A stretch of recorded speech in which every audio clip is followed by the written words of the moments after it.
जय हिंद साथियों, welcome to self study classes with Sumit Jain YouTube channel में आप सभी का स्वागत है। दोस्तों, आज की कक्षा स्टार्ट हो चुकी है, तो सभी लोग सबसे पहले तो वीडियो को लाइक करेंगे। ठीक है, सभी लोगों को शेयर भी करना है। मोस्ट इम्पोर्टेंट ये वीडियो होने वाला है हमारी रोज़ निरंतर हिंदी पेडागोजी की जो कक्षा चल रही है उसी में हम आज आगे बढ़ेंगे। ठीक है, पार्ट 14 को पढ़ेंगे हिंदी पेडागोजी को लेकर के। ठीक है, तो जितने भी साथी हैं वो सबसे पहले तो वीडियो को लाइक करें और स्टार्ट करेंगे आज का ये वीडियो। जो भी साथी टेलीग्राम ग्रुप से नहीं जुड़ पाए हैं वो टेलीग्राम ग्रुप से जुड़ जाना। टेलीग्राम ग्रुप से जुड़ने के लिए आपको टेलीग्राम ऐप डाउनलोड करना है, फिर उसमें सर्च करना है IAS स्टडी ट्रैक। ठीक है, और ज्वाइन हो जाना है। चलिए तो दोस्तों स्टार्ट करेंगे आज का ये वीडियो। सभी लोगों को दिख रहा होगा अच्छे से, है ना? तो स्टार्ट होने वाला है आज का ये वीडियो। सभी लोगों को 4 विकल्प दिए जाएंगे। 4 विकल्प में से एक विकल्प का चयन करना है, फिर उत्तर बताना है। तो आज का जो हमारा पहला प्रश्न है, विद्यालय पाठ्यक्रम में त्रिभाषा सूत्र से क्रियान्वयन इस प्रकार है। तो आपको उत्तर बताना है। सभी लोग चयन करके बताएंगे। विकल्प नंबर आपका 1 है उच्च प्राथमिक स्तर, निम्न माध्यमिक स्तर, निम्न प्राथमिक स्तर या फिर ये सभी। आपका उत्तर आनी चाहिए फटाक से।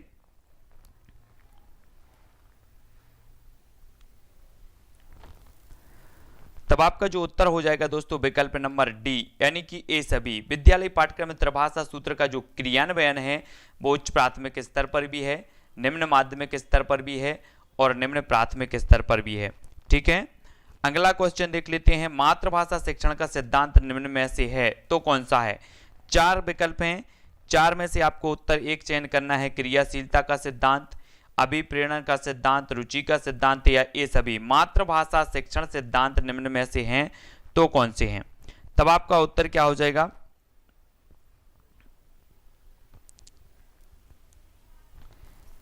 तो अधिकांश लोगों ने जो उत्तर बताया है कि वो बताया है डी, यानी कि क्रियाशीलता का सिद्धांत भी है और अभिप्रेरणा का सिद्धांत भी है। ठीक है, और रुचि का सिद्धांत भी है, यानी कि जो आपका विकल्प नंबर डी है वो आपका बिल्कुल सही हो जाएगा।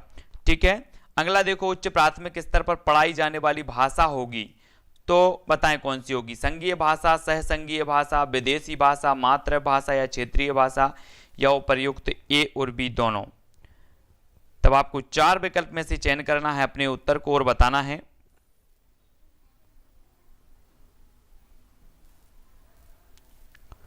तो प्रश्न क्रमांक जो 3 है और 3 का जो आपका उत्तर हो जाएगा वो क्या हो जाएगा? डी। डी यानी कि जो है ए और बी दोनों। ठीक है, उच्च प्राथमिक स्तर पर पढ़ाई जाने वाली जो भाषा होगी वो कौन सी होगी? संघीय भाषा या सहसंघीय भाषा भी हो सकती है, विदेशी भाषा भी हो सकती है। ठीक है, तो प्रश्न क्रमांक 3 का जो डी है उपर्युक्त ए तथा बी आपका बिल्कुल सही हो जाएगा। ठीक है, डी नंबर आपका यहां पर सही होगा। अगला क्वेश्चन देखो, निम्न में से मातृभाषा शिक्षण का सिद्धांत नहीं है तो कौन सा नहीं है? मातृभाषा शिक्षण का सिद्धांत कौन सा नहीं है? चिंतन मनन का सिद्धांत, आवृत्ति का सिद्धांत, पुनर्वलन का सिद्धांत या फिर नियोजन का सिद्धांत। तो मातृभाषा शिक्षण का सिद्धांत नहीं है तो कौन सा नहीं है? सभी लोग बताएंगे। सोनम जी, विवेक जी, निशा जी, गजेंद्र जी, सबिता जी, सभी लोगों को आंसर बताना है कि मातृभाषा शिक्षण का सिद्धांत कौन सा नहीं है। तब आपका राइट आंसर क्या होगा? 4 विकल्प में से चयन करें सभी लोग।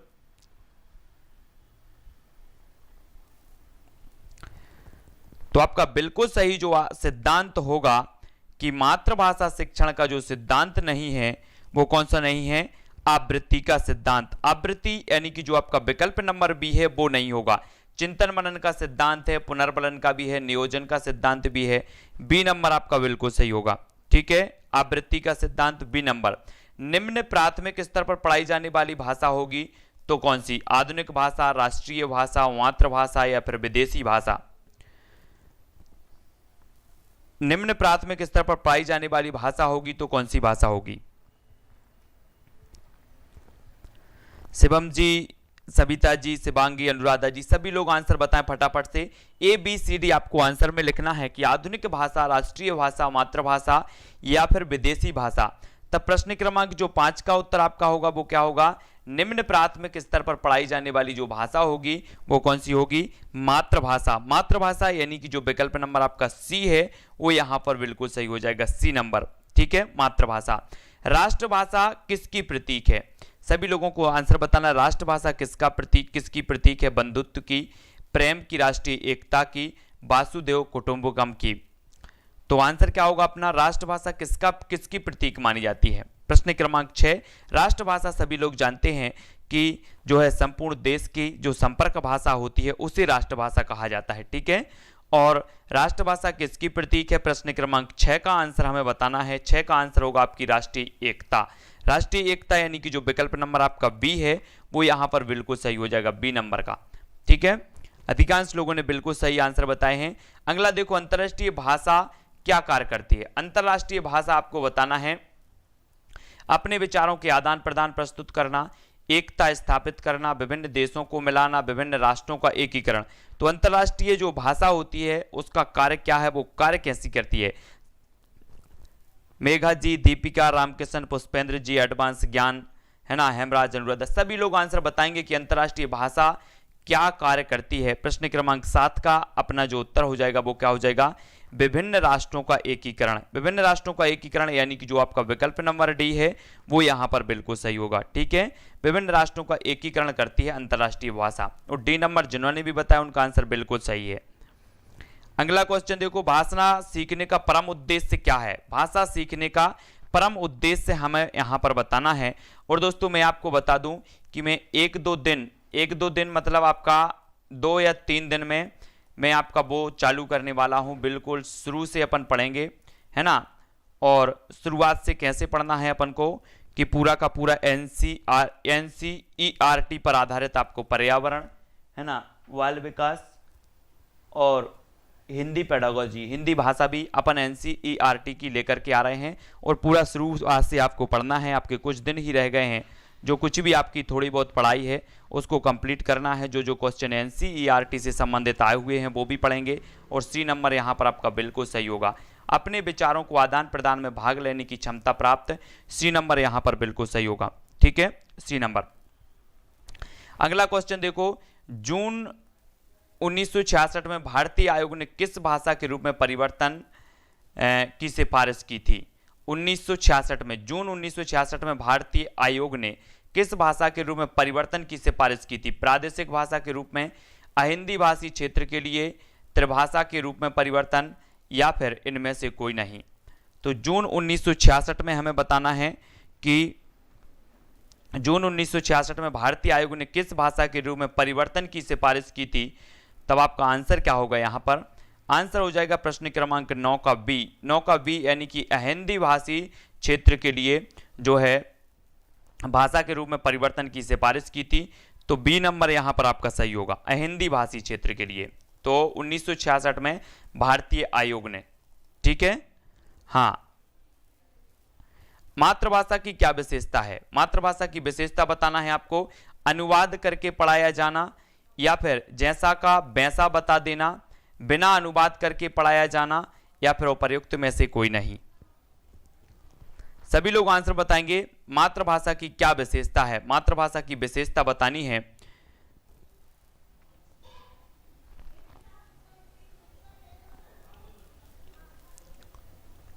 तो जो मातृभाषा की विशेषता मानी जाती है वो क्या मानी जाती है? प्रश्न क्रमांक 10 का उत्तर और प्रश्न क्रमांक जो 10 का आंसर हो जाएगा वो अनुवाद करके पढ़ाया जाना, यानी कि जो विकल्प नंबर ए है वो आपका सही हो जाएगा, ए नंबर।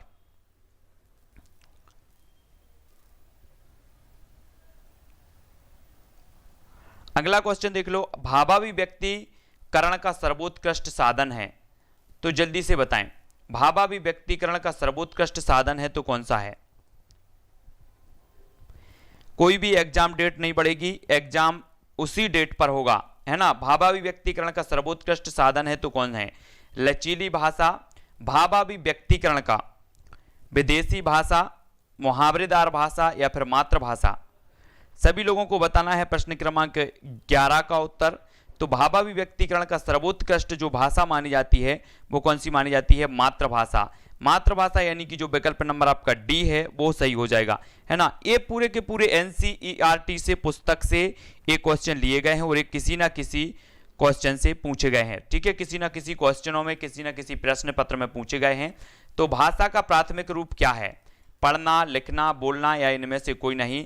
मैं आपको पूरा का पूरा फिर से पूरा का पूरा सिलेबस विस्तृत में पढ़ाऊंगा। एनसीईआरटी की पूरी बुक मैं लेकर के आया हूं और पूरी की पूरी मैं विस्तृत में आपको पढ़ाऊंगा और फिर उसके बाद अभ्यास भी करवाऊंगा, एक एक पॉइंट आपका क्लियर हो जाए, क्योंकि अब नजदीक समय है। ठीक है, तो भाषा का प्राथमिक रूप क्या है सभी लोगों को बताना है। प्रश्न क्रमांक बी, तो बी का इसका सही हो जाएगा। ठीक है, बोलना। भाषा का प्राथमिक रूप जो माना जाता है वो क्या माना जाता है? बोलना, यानी कि जो बी नंबर है वो बिल्कुल सही होगा। भाषा शिक्षा के उद्देश्य हैं तो क्या है? प्रभावोत्पादक और रमणीय ढंग से बोल और लिख सकें, बातें ठीक ठाक समझ और पढ़ सकें, सुवाचन, सुवाणी और सुलेखन, शुद्ध सरल बातें बताना। तो इनसे कौन क्या हो जाएगा सभी लोगों को बताना है।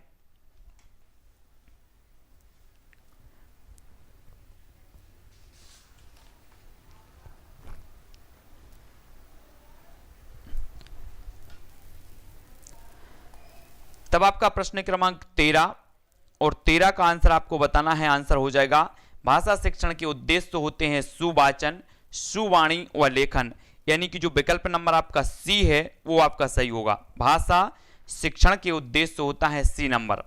सी नंबर जिन्होंने भी बताया उनका आंसर बिल्कुल सही है। सी नंबर वालों का निम्न में से कौन सा द्वितीय भाषा शिक्षण का उद्देश्य नहीं है? द्वितीय भाषा शिक्षण का उद्देश्य नहीं है तो कौन सा नहीं है? प्रश्न क्रमांक 14 का आपको उत्तर बताना है। ये आपके विकल्प हैं 4, द्वितीय भाषा शिक्षण का उद्देश्य नहीं है तो कौन सा नहीं है?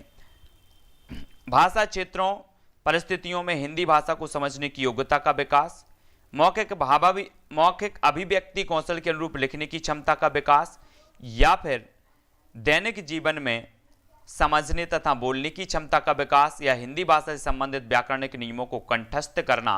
तो द्वितीय भाषा शिक्षण का उद्देश्य नहीं है बताना है, तो नहीं है में आपका कौन सा सही होगा सभी लोग बताएंगे। रामकिशन, दीपिका, अनुराधा, वीरेंद्र जी, क्या होगा इसका राइट आंसर?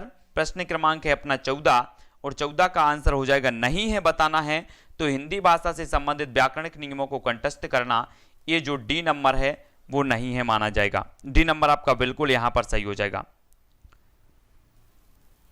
ठीक है, विद्यालय आने से पहले बालक अपनी भाषा के प्रयोग में अत्यंत कमजोर होते हैं, अपनी भाषा के प्रयोग में पूरी तरह से दक्ष होते हैं, अपनी भाषा के व्याकरण की सचेत समझ रखते हैं, या फिर अपनी भाषा के व्याकरण की सचेत समझ नहीं रखते।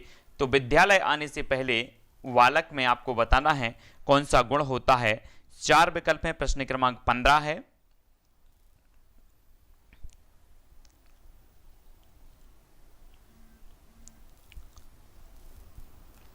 तब विद्यालय आने से पहले बालक अपनी भाषा के व्याकरण की सचेत समझ नहीं रखते, यानी कि जो आपका विकल्प नंबर यहां पर डी है वो सही हो जाएगा।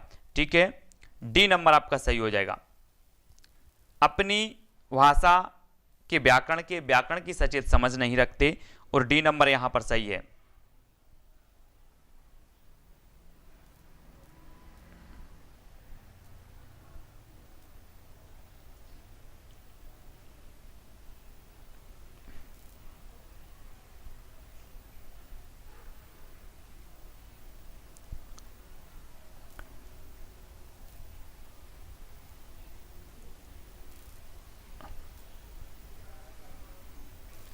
ठीक है, तो डी नंबर आपका यहां पर सही होगा।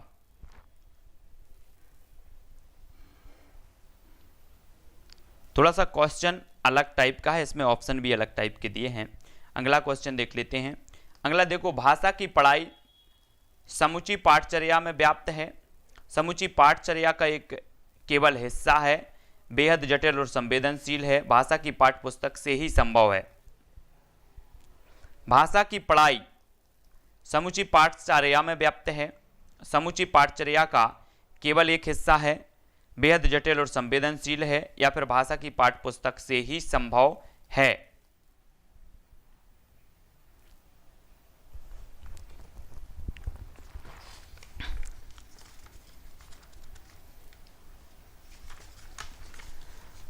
तो 4 विकल्प में से सभी लोग चयन करके उत्तर बताएंगे, और आपका जो उत्तर हो जाएगा कि समूची पाठचर्या में व्याप्त है, यानी कि जो विकल्प नंबर 1 है वो यहां पर बिल्कुल सही होगा, 1 नंबर का। ठीक है, अगला क्वेश्चन देखो, अगला क्वेश्चन है साथियों आपका, हिंदी भाषा शिक्षण के संदर्भ में आप किस कथन से सहमत नहीं है?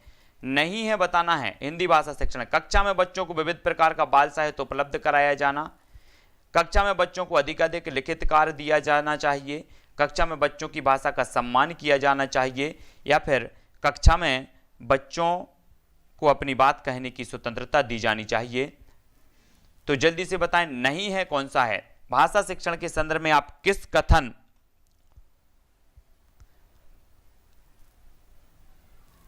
कथन से सहमत नहीं हैं? सभी लोग बताएंगे। जिसको जो क्वेश्चन पूछना है वो वीडियो के लास्ट में या फिर व्हाट्सएप में छोड़ दिया करो, ठीक है? तो मैं आपको पूरा का पूरा बता दूंगा जब भी मुझे टाइम मिलेगा। हिंदी भाषा शिक्षण के संदर्भ में आप किस कथन से सहमत नहीं हैं, तब आपका बिल्कुल सही आंसर हो जाएगा कि विकल्प नंबर बी यहां पर बिल्कुल सही होगा। कक्षा में बच्चों को अधिकाधिक लिखित कार्य दिया जाना चाहिए, इससे सहमत नहीं है, और बी नंबर बिल्कुल अधिकांश लोगों ने सही बताया है ना। अगला क्वेश्चन देखो, बच्चों को अपने लेखन के प्रति आत्मविश्वास जगाने के लिए जरूरी है कि उनके द्वारा लिखी गई बात का सम्मान किया जाए, उनके लिखने की गति पर ध्यान दिलाया जाए, या फिर उनके अक्षरों की बनावट की प्रशंसा की जाए, या उनकी वर्तनी की शुद्धता को सराहा जाए। तो ये 4 हैं प्रश्न, अच्छे से पढ़ लो। बच्चों को अपने लेखन के प्रति आत्मविश्वास जगाने के लिए जरूरी है, क्या जरूरी है? उनके द्वारा लिखी गई बात का सम्मान किया जाए, उनके लिखने की गति पर ध्यान दिलाया जाए, उनके अक्षरों की बनावट की प्रशंसा की जाए, या उनकी वर्तनी की शुद्धता को सराहा जाए। तो आप बताएं, लिखी गई बात का सम्मान किया जाए, उनके द्वारा लिखी गई बात का सम्मान, लेखन के प्रति बताना है आपको, लेखन के प्रति आत्मविश्वास जगाने के लिए। तो लेखन के प्रति आपको बताना है, तब आपका बिल्कुल सही आंसर क्या होगा? उनकी वर्तनी की शुद्धता को सराहा जाए, यानी कि जो आपका विकल्प नंबर डी है वो यहां पर सही हो जाएगा। ठीक है, लेखन के प्रति पूछा गया तो डी नंबर आपका सही है। Very good. अगला क्वेश्चन देखो, अगला है, पहली दूसरी कक्षा के बच्चों को भाषा सिखाने के लिए जरूरी है कि उन्हें बात कहने के तरीकों का अभ्यास कराया जाए, कविता गाने के अधिकाधिक अवसर दिए जाएं, पारस्परिक संवाद के लिए प्रोत्साहित किया जाए, अपने उच्चारण पर विशेष ध्यान देने के लिए कहा जाए। तो पहली और दूसरी कक्षा के बच्चों को भाषा सिखाने के लिए क्या जरूरी है, हमें यहां पर बताना है।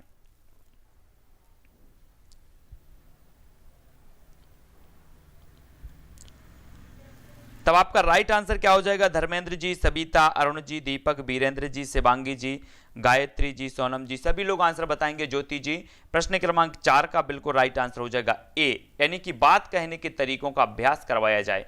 पहली दूसरी कक्षा के बच्चों को भाषा सिखाने के लिए जरूरी है कि बात कहने के तरीकों का क्या किया जाए? अभ्यास करवाया जाए। 1 नंबर आपका बिल्कुल ए नंबर सही हो जाएगा। अगला देखो, भाषा अर्जन के संबंध में कौन सा कथन उचित नहीं है? उचित नहीं है यहां पर बताना है, तो कौन सा उचित नहीं है, जल्दी से बताएं।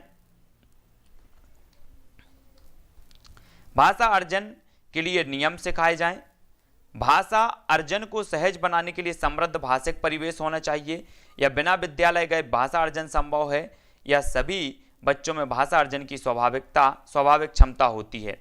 तो उचित कथन कौन सा नहीं है यहां पर?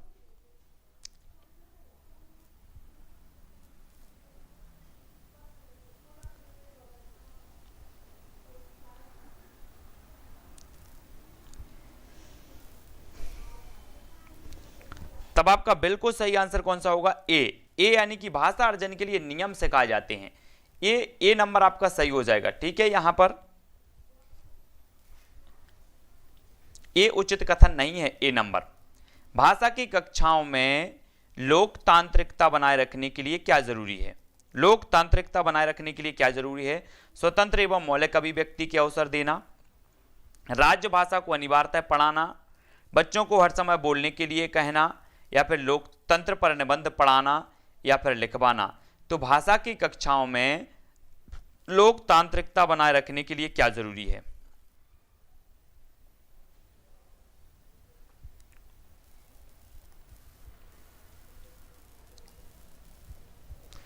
तब आपका बिल्कुल सही आंसर हो जाएगा क्या? स्वतंत्र एवं मौलिक अभिव्यक्ति के अवसर देना। ए नंबर बिल्कुल सही है, ठीक है, ए नंबर आपका राइट आंसर होगा।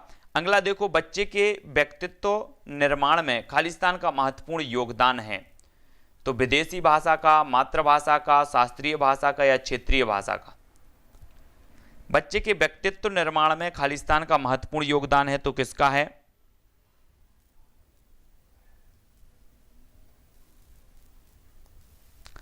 तब आपका प्रश्न क्रमांक 7 है और 7 का आंसर बिल्कुल सही आंसर हो जाएगा क्या? विकल्प नंबर सी, यानी कि बच्चे के व्यक्तित्व निर्माण में मातृभाषा का महत्वपूर्ण योगदान होता है। प्राथमिक स्तर पर हिंदी भाषा सिखाने का सर्वोपरि उद्देश्य है, तो क्या है? भाषा के विभिन्न प्रयोगों की क्षमता का विकास करना, भाषा की कठिन बातों को सरलता से समझना, भाषा के मानक स्वरूप को पूर्णतः आत्मसात करना या भाषा के व्याकरणिक नियमों को पूर्णतः आत्मसात करना। तो हिंदी भाषा सिखाने का सर्वोपरि उद्देश्य क्या है?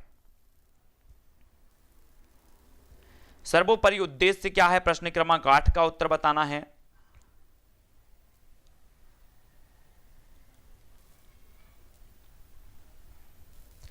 तब आपका बिल्कुल आंसर सही होगा। भाषा के विभिन्न प्रयोगों की क्षमता का विकास करना प्राथमिक स्तर पर हिंदी भाषा सिखाने का सर्वोपरि उद्देश्य होता है। विकल्प नंबर ए, है ना, ए, यानी कि भाषा के विभिन्न प्रयोगों की क्षमता का विकास करना। ए नंबर यहां पर आपका सही होगा।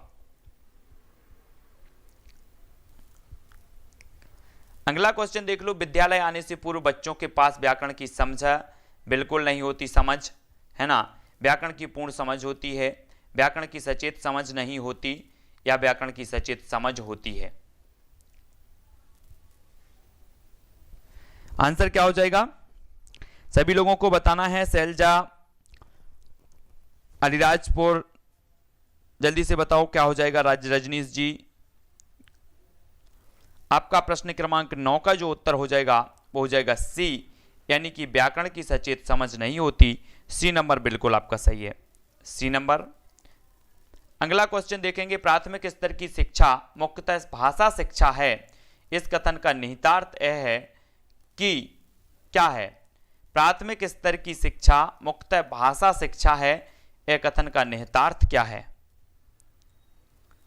बच्चों को केवल भाषा की ही शिक्षा दी जाए, बच्चों के भाषा विकास पर विशेष ध्यान दिया जाए, बच्चों को अनेक भाषाएं सिखाना अनिवार्य है, या फिर बच्चों को मानक भाषा सिखाई जाए? दोस्तों, मैंने आपको बिल्कुल होली के टाइम मैं तो बाहर गया था, यानी कि मैं अपने गांव गया था, और मैंने आप लोगों के लिए विशेष रूप से जो ओल्ड पेपर थे उनसे निकालकर हिंदी शिक्षा शास्त्र के बहुत सारे क्वेश्चन मैंने करवा दिए हैं, है ना। ओल्ड पेपर थे जो कि व्यापम द्वारा पूछे गए थे, तो सभी ने बहुत अच्छे तरीके से वो हल किए होंगे, है ना। तो प्रश्न क्रमांक है अपना, और इसका उत्तर बताना है प्रश्न क्रमांक 10 का, और 10 का सभी लोगों ने बताया है बी, यानी कि बच्चों के भाषा विकास पर विशेष ध्यान दिया जाए, है ना, बच्चों के भाषा विकास पर विशेष ध्यान दिया जाए। तो आपका जो बी नंबर है वो बिल्कुल यहां पर सही हो जाएगा। फिर अगला क्वेश्चन अपन देख लेते हैं, मातृभाषा में शिक्षा से बताना है पढ़ाई करने में सुविधा होगी, शिक्षार्थियों की आधिकारिक प्रतिभागिता होगी, बेहतर परिणाम निकलेंगे, या फिर उपरोक्त सभी? तो क्या होगा? प्रश्न क्रमांक 11 का आंसर आपको बताना है कि मातृभाषा से कक्षा में पढ़ाई करने में सुविधा भी होगी, शिक्षार्थियों की आधिकारिक प्रतिभागिता भी होगी और बेहतर परिणाम भी निकलेंगे, यानी कि जो उपयुक्त डी नंबर है, डी नंबर आपका बिल्कुल सही होगा। ठीक है, डी नंबर जिन्होंने भी बताया बिल्कुल सही है। और अगला क्वेश्चन देख लो, भाषा सीखने सिखाने के संबंध में कौन सा कथन सही नहीं है? सही नहीं है बताना है। जिन्होंने भी पिछले पेडागोजी के वीडियो नहीं देखे हैं वो जरूर एक बार देख लें, क्योंकि बहुत ही मास्टर वीडियो है वे, और वे आपने देखा होगा कि वो क्वेश्चन सीक्वेंस से नहीं है, कोई 25 नंबर का है तो कोई 5 नंबर का है, कोई 12 नंबर का है, कोई 13 नंबर का। तो ये मैंने पूरे पेपर से छांटे हुए हैं कि कहाँ कौन से क्वेश्चन आए, और फिर वीडियो बनाकर मैंने आप तक प्रेषित किए हैं, वो इसलिए कि आप तक पहुंचे, आपको अभ्यास हो। भाषा सीखने सिखाने के संबंध में कौन सा कथन सही नहीं है बताना है। प्रश्न क्रमांक 12 का उत्तर सभी लोग बताएं।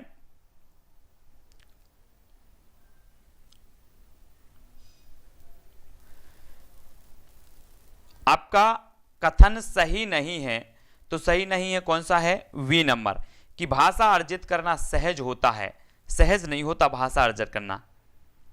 तो बी नंबर यहां पर आपका सही हो जाएगा। संचार माध्यम भाषा सीखने में मदद करते हैं, बिल्कुल करते हैं। भाषा विद्यालय में अर्जित की जाती है, बिल्कुल की जाती है। भाषा परिवेश से सीखी जाती है, बिल्कुल सीखी जाती है। ठीक है, भाषा स्वाभाविक तो होती है लेकिन इतनी सहज नहीं होती, तो आपका बी नंबर यहां पर बिल्कुल सही हो जाएगी। अगला क्वेश्चन देखो, भाषा में सीखने और अर्जित करने में अंतर का सर्व प्रमुख कारण है तो क्या है?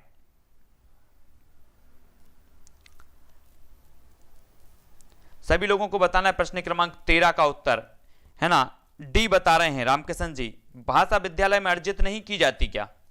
सभी लोग बताएंगे भाषा विद्यालय में अर्जित नहीं की जाती क्या?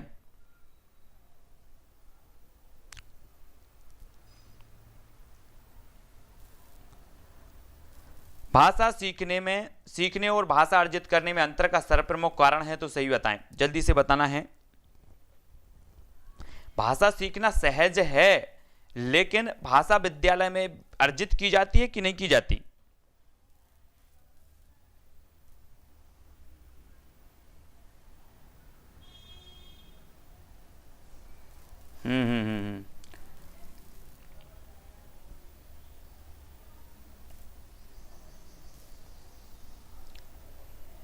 बिल्कुल राइट, बिल्कुल राइट, यहां पर ही दिया है, ओनली दिया है, बिल्कुल सही है ना। तो आपका यहां पर बिल्कुल सही हो जाएगा डी, बिल्कुल राइट आंसर, बहुत बढ़िया। डी नंबर यहां पर बिल्कुल सही होगा। भाषा विद्यालय में ही अर्जित की जाती है, ही जो है ना यहां पर ही ने चेंज कर दिया, यानी कि डी ही सही हो जाएगा, बिल्कुल राइट आंसर। डी नंबर आपका बिल्कुल सही होगा। अगला देखो, भाषा में सीखने और भाषा अर्जित करने में अंतर का सर्वप्रमुख कारण है तो क्या है? अगला देख लो, बिल्कुल सही है।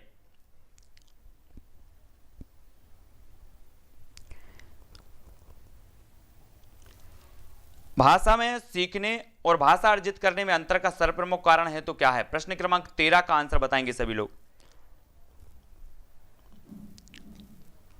13 का आंसर सभी को बताना है, 12 का डी ही हो जाएगा, है ना। डी सही है, 13 का बताएं सभी लोग। और 13 का जो आंसर होगा, भाषा में सीखने और भाषा अर्जित करने में अंतर का सर्वप्रमुख कारण है भाषा की पाठ्यपुस्तकें, भाषा में आकलन, भाषाई परिवेश या फिर भाषा का व्याकरण। तो प्रश्न क्रमांक 13 का आंसर हो जाएगा क्या? भाषा सीखने और अर्जित करने में अंतर का सर्वप्रमुख कारण है भाषाई परिवेश। भाषाई परिवेश यानी कि जो सी नंबर है वो आपका यहां पर सही हो जाएगा। भाषा सीखने और भाषा अर्जित करने में भाषाई परिवेश ये प्रमुख अंतर माना जाएगा, सी नंबर। ठीक है, अगला क्वेश्चन बिल्कुल राइट आंसर। अगला देखो, 14 का आंसर बताना है हमें। प्राथमिक स्तर की शिक्षा में संप्रेषण का माध्यम खाली स्थान ही होना चाहिए क्योंकि इसी भाषा में ही बच्चे का मस्तिष्क सबसे पहले क्रियाशील होता है। तो आपको बताना है, बिल्कुल सही आंसर सभी लोग बता रहे हैं और बिल्कुल एक सचेत प्रहरी के रूप में आप लोग देख रहे हैं। बहुत बढ़िया है कि कोई भी क्वेश्चन गलत ना हो, है ना। तो आंसर हमें बताना है प्रश्न क्रमांक 14 का, और 14 का आंसर क्या हो जाएगा? वो हो जाएगा बी, यानी कि मातृभाषा में ही होनी चाहिए। बी नंबर यहां पर बिल्कुल सही हो जाएगा। ठीक है, अगला देख लेते हैं। चॉम्स्की के अनुसार बच्चों के पास भाषा सीखने की क्षमता जन्मजात होती है, अतः हिंदी भाषा की कक्षा में बच्चों को क्या करना चाहिए? यहां पर देखो, विविध भाषा प्रयोगों से परिचय प्राप्त करने के अवसर दिए जाने चाहिए, व्याकरण के नियम समझा दिए जाएं ताकि वे अपनी इस क्षमता के माध्यम से जल्दी भाषा सीख सकें, या फिर सतत और व्यापक आकलन की प्रक्रिया से मुक्त रखें, उन पर अनावश्यक बोझ न डालें, कुछ भी ना पढ़ाने की आवश्यकता नहीं है। तो यहां पर आपको बताना है चॉम्स्की के अनुसार कि बच्चों के पास भाषा सीखने की क्षमता जन्मजात होती है, अतः हिंदी भाषा की कक्षा में बच्चों को और 4 विकल्प पढ़ो, उत्तर क्या हो जाएगा आपका? प्रश्न क्रमांक है अपना 15, और 15 का सभी लोगों ने बताया कि विविध भाषा प्रयोग से परिचय प्राप्त करने के अवसर दिए जाने चाहिए, यानी कि जो विकल्प नंबर आपका ए है वो यहां पर बिल्कुल सही हो जाएगा, ए नंबर। ठीक है, ए नंबर आपका बिल्कुल सही है यहां पर। अगला क्वेश्चन देखेंगे, प्राथमिक स्तर पर भाषा शिक्षण का मुख्य उद्देश्य है तो क्या है। प्राथमिक स्तर पर हमें बताना है 4 अक्षर वाले शब्द पढ़ लिख लेना, या फिर पाठ्य पुस्तक के अंत में दिए गए सभी अभ्यासों को पूरा करना, या दूसरों की बातों को धैर्य से सुनना और सुनी गई बात पर अपनी टिप्पणी देना, वर्णमाला को क्रम से याद करना। तो भाषा शिक्षण का मुख्य उद्देश्य बताना है प्रश्न क्रमांक 16 का, प्राथमिक स्तर पर।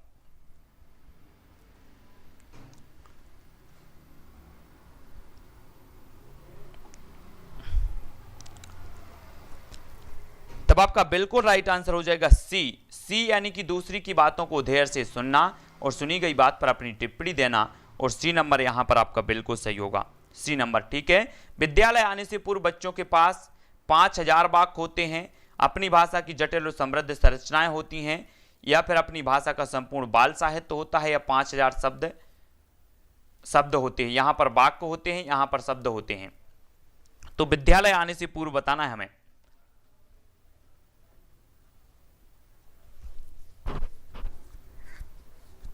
तब आपका बिल्कुल राइट आंसर हो जाएगा दोस्तों क्या, वी नंबर। वी नंबर यानी कि अपनी भाषा की जटिल और समृद्ध संरचनाएं होती हैं, यानी कि जो बी नंबर है वो आपका यहां पर बिल्कुल सही होगा।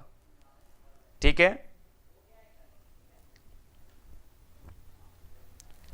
अगला क्वेश्चन देखो, भाषा अर्जन और भाषा अधिगम में मुख्य अंतर है तो क्या है।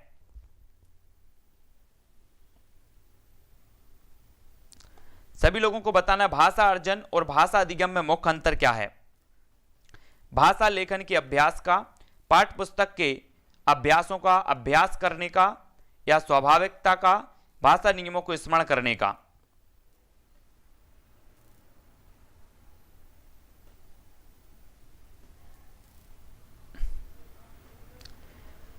सी नहीं हो सकता, भाषा संपूर्ण का बाल साहित्य होता है, ए नहीं होता। भाषा की जटिल और समृद्ध संरचनाएं होती हैं, है ना, तो यहां पर बी ही हो जाएगा, बी नंबर। ये बाल साहित्य कहां से होगा उसके पास, तो बी नंबर सही होगा, वहां पर कंफ्यूज नहीं होना। भाषा अर्जन और भाषा अधिगम में मुख्य अंतर है तो क्या है, प्रश्न क्रमांक 18 का मुख्य अंतर क्या है। भाषा अर्जन और भाषा अधिगम, मुख्य अंतर जो इसका होता है वो होता है स्वाभाविकता का। क्या होता है, स्वाभाविकता, यानी कि जो आपका विकल्प नंबर सी है वो यहां पर सही हो जाएगा। ठीक है,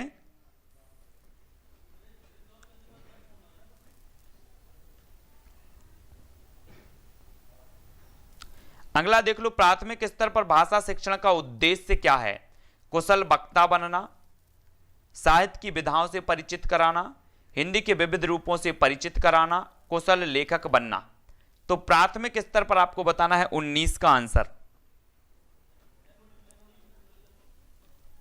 प्राथमिक स्तर पर भाषा शिक्षण का उद्देश्य है तो क्या है। ए नंबर आपका कट गया, ए नहीं है। बी नंबर साहित्य की विधाओं से परिचित कराना, वो भी नहीं है। ठीक है, सी आप पर छोड़ देते हैं, और कुशल लेखक बनना, ए भी नहीं है। यानी कि आपका उत्तर क्या हो जाएगा, सी नंबर। ठीक है, सी नंबर आपका बिल्कुल सही है। भाषा एक औजार है जिसका उपयोग करते हैं जीवन जगत को प्रस्तुत करने के लिए, जिंदगी को समझने के लिए, जिंदगी से जुड़ने के लिए, या उपरोक्त सभी। भाषा एक औजार है जिसका उपयोग करते हैं, तो किस में करते हैं, प्रश्न क्रमांक 20 का आंसर बताना है हमें। तो जीवन जगत को प्रस्तुत करने के लिए करते हैं, जिंदगी को समझने के लिए भी करते हैं, जिंदगी से जुड़ने के लिए भी करते हैं। यानी कि आपका जो उत्तर हो जाएगा वो क्या हो जाएगा, उपरोक्त सभी। उपरोक्त सभी यानी कि डी नंबर। ठीक है, डी बिल्कुल सही है। दीपक, सत्यम, विवेक जी, धर्मेंद्र जी, अनामिका जी, है ना, राकेश, अंजना, रंजना जी, सभी को पता है। ठीक है, बच्चे विद्यालय आने से पहले अपनी बोलचाल की भाषा के अनुभवों से लैस होते हैं। कोई भी भाषा बोल सकते हैं, सभी भाषाएं पढ़ सकते हैं, सब कुछ लिख सकते हैं। तो क्या होगा इसका आंसर, प्रश्न क्रमांक 21 का आंसर, और 21 का आपका बिल्कुल सही हो जाएगा कि अपनी बोलचाल की भाषा से क्या होते हैं, लैस होते हैं। लैस होते हैं। अपन बोलते हैं ना, हथियारों से लैस था, वो हथियारों से, डाकू हथियारों से लैस थे। वैसे ही बच्चा अपनी बोलचाल की भाषा के अनुभवों से लैस होते हैं, यानी कि जो ए नंबर है वो आपका बिल्कुल सही हो जाएगा। ए नंबर। भाषा की प्रकृति के संबंध में कौन सा कथन उचित नहीं है? उचित नहीं है बताना है प्रश्न क्रमांक 22 का उत्तर। भाषा की प्रकृति के संबंध में कौन सा कथन उचित नहीं है, दोनों में से बता दो आप लोग।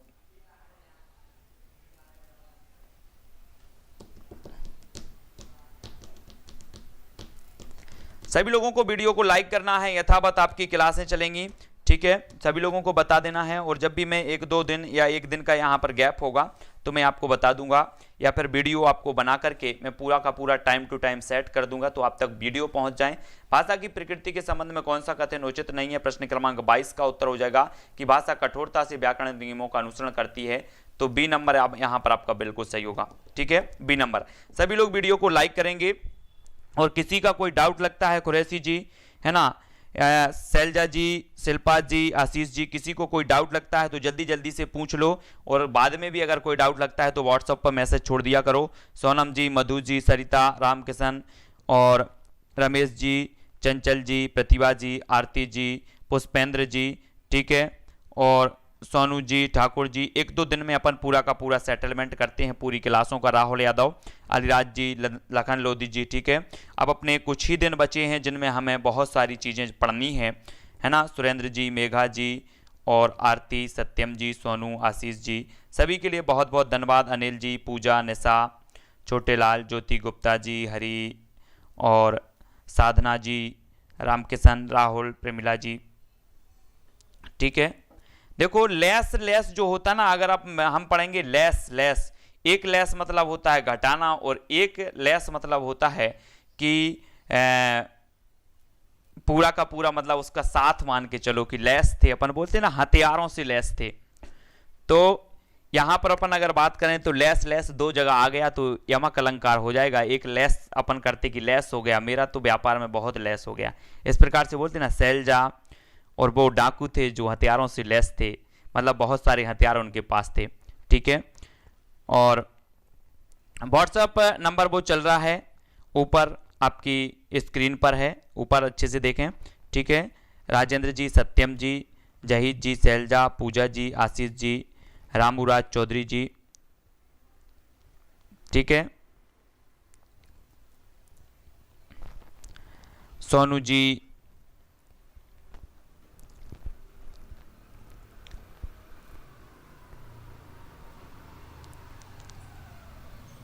हाँ क्लास चलेगी कुरैशी जी। अब अपन क्लास स्टार्ट करेंगे, थोड़ा सा व्यस्त थे 1-2 दिन, और अपना थोड़ा सा कुछ काम है तो उसमें जाएगा। बाकी आपकी जो तैयारी है ना, जो मैंने ठेका ले रखा है आप लोगों का काय का, बाल विकास का, पर्यावरण का, और अपनी हिंदी का, और एक कौन सा सब्जेक्ट है, कौन सा ठेका दिया है आप लोगों ने? पूजा जी, पुष्पेंद्र जी, सत्यम जी, है ना, आशीष जी, मालती, सरिता, अनुराधा,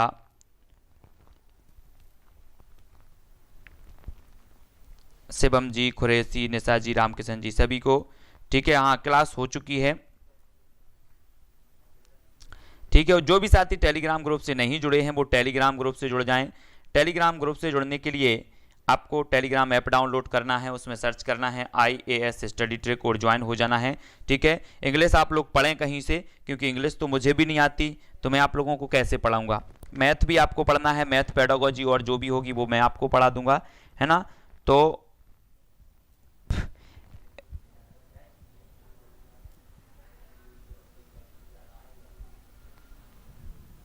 ठीक है, तो सभी के लिए बहुत बहुत धन्यवाद।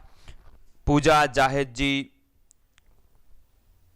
ठीक है, बहुत बढ़िया। आकाश जी, धर्मेंद्र जी, रानू सोनी जी, राजेंद्र जी, ठीक है। तो आज के लिए बस इतना ही। जय हिंद।